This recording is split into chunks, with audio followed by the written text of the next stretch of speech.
Bonjour à tous, mesdames, messieurs.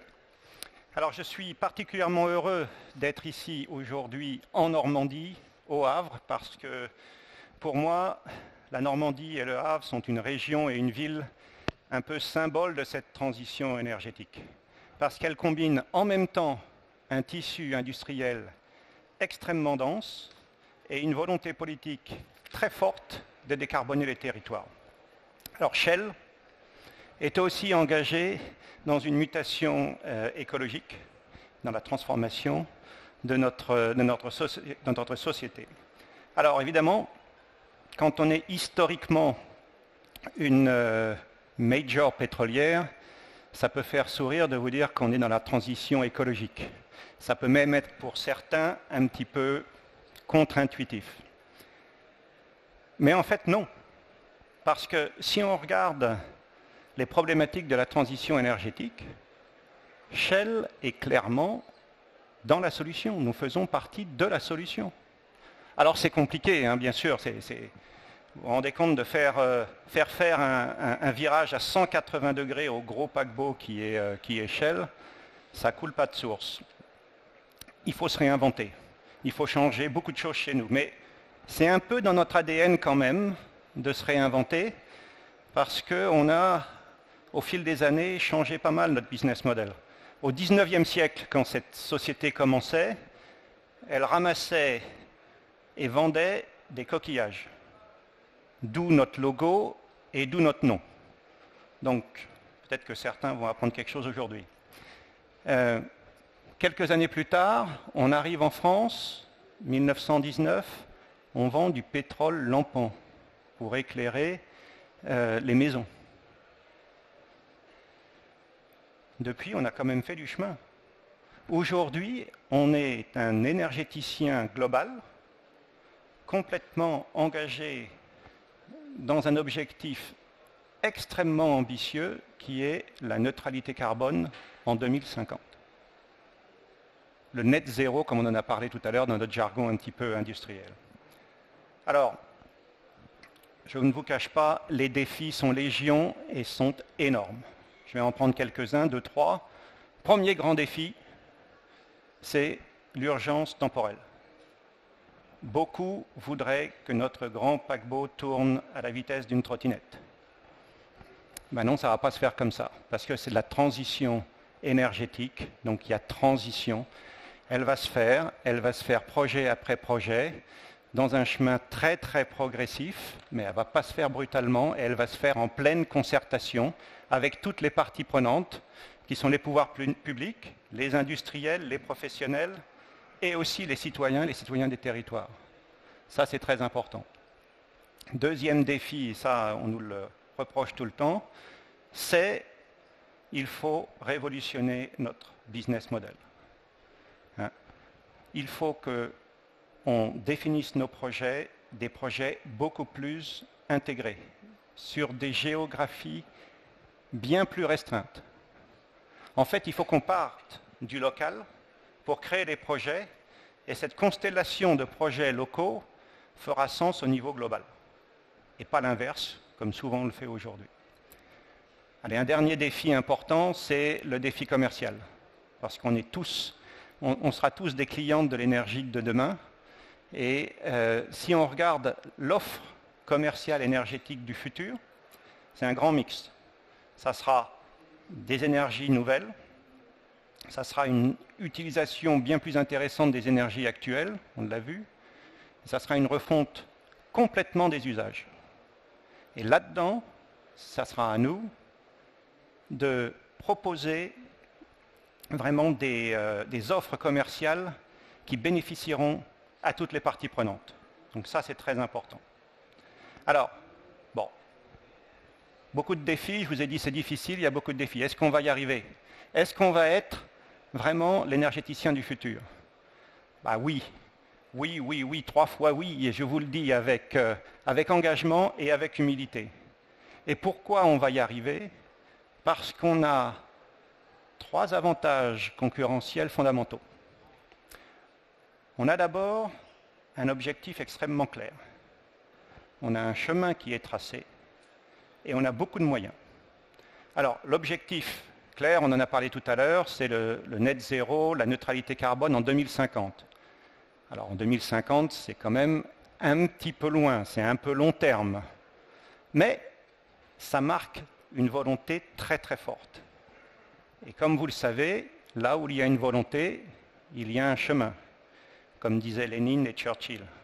Alors je vous laisse avec vos sensibilités vous débrouiller avec ça. Hein, Donc on a un chemin, on l'a calculé, on l'a bien tracé, et il est jalonné de beaucoup d'objectifs intermédiaires. Alors par exemple, un objectif intermédiaire important pour nous, c'est 2030. 2030, on doit avoir réduit nos émissions de 50%. Ça, c'est très important. Et alors, comme on ne gère bien que ce qu'on mesure, ben on mesure beaucoup chez nous. On mesure beaucoup et en toute transparence, on publie nos résultats. Ce qui fait que l'année dernière, en 2021, on avait déjà réduit nos émissions, par rapport à 2016, de 18%.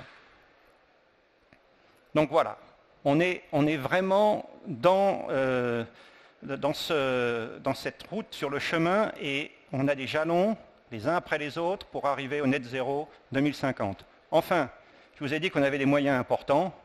Oui, c'est vrai. 2020, Shell a investi un peu plus d'1 milliard dans les énergies renouvelables. 2021, 3 milliards. Aujourd'hui, 2022, on est sur la trajectoire de 5 milliards.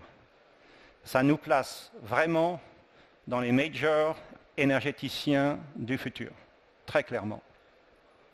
Alors maintenant, on va revenir un petit peu à la Normandie, parce que je vous ai dit que j'étais content d'être en Normandie, mais parce que je vois quand même une certaine similitude, et même une similitude certaine entre les trajectoires énergétiques de la Normandie et de Shell. Alors, ce n'est pas évident pour tout le monde. On va se projeter un petit peu et regarder un peu la Normandie de demain. Alors, demain, au Havre, l'électricité qui sera produite par les champs éoliens en mer, eh bien, cette électricité, elle alimentera directement les réseaux de bornes de recharge pour la mobilité électrique et aussi les foyers du Havre. Demain, cette électricité qui vient des fermes éoliennes en mer, elle alimentera directement l'industrie qui s'en servira pour décarboner son outil de production et ses flottes de transport. Demain, cette électricité en Normandie, elle viendra le long de la vallée de la Seine, là où il y aura des électrolyseurs, pour produire de l'hydrogène, pour décarboner l'industrie et les barges qui vont sur l'hydrogène, donc pour décarboner le trafic fluvial. Demain, quand vous prendrez un avion en Normandie, le carburant sera fabriqué à partir des déchets municipaux. Et après-demain, ce même carburant sera fabriqué directement à partir du CO2, de l'hydrogène qu'on aura fabriqué en Normandie et de l'électricité qui vient des champs éoliens en mer. Alors vous le voyez, hein, si on regarde un petit peu la vision, tout est intégré, avec comme clé de voûte l'éolien en mer. Pourquoi? Parce que tout part de l'électron vert. On a besoin d'électrons verts et on aura besoin d'en produire massivement. D'où, on nous l'a expliqué tout à l'heure, le offshore, certainement en Europe et plus particulièrement en Normandie, est parfaitement adapté. Et après, ces électrons verts alimentent un réseau complexe qui va décarboner et permettre d'arriver au net zéro en 2050. Alors, quand je vous disais qu'il faut avoir des choses beaucoup plus intégrées pour Shell, quand je vous disais qu'il faut partir du local, et quand je vous disais que ça ne se fera qu'avec la concertation, hein, parce que cette révolution énergétique sera concertée ou elle ne le sera pas. Donc on a une vision bien compatible. Maintenant, regardons un peu les leviers, hein, qu'on peut utiliser. Clairement, la Normandie mise sur l'éolien en mer. Bon, bah, ça tombe bien, nous aussi. Hein, on a beaucoup d'expérience sur l'offshore et sur l'éolien en mer, on a plus de 20 ans d'expérience. On a fait partie du consortium qui a construit le premier champ éolien au Royaume-Uni en mer, le premier champ de plus de 100 MW aux Pays-Bas. Aujourd'hui, on a plus de 8 gigawatts de portefeuille. On vient de gagner, et ça j'en suis très fier parce que c'est grâce aussi aux équipes de Shell France, on vient de gagner un très grand appel d'offres en Écosse, Scotwind, 5 gigawatts d'éolien flottant, parce qu'évidemment, on va sur toutes les technologies, non seulement le posé, mais aussi le flottant.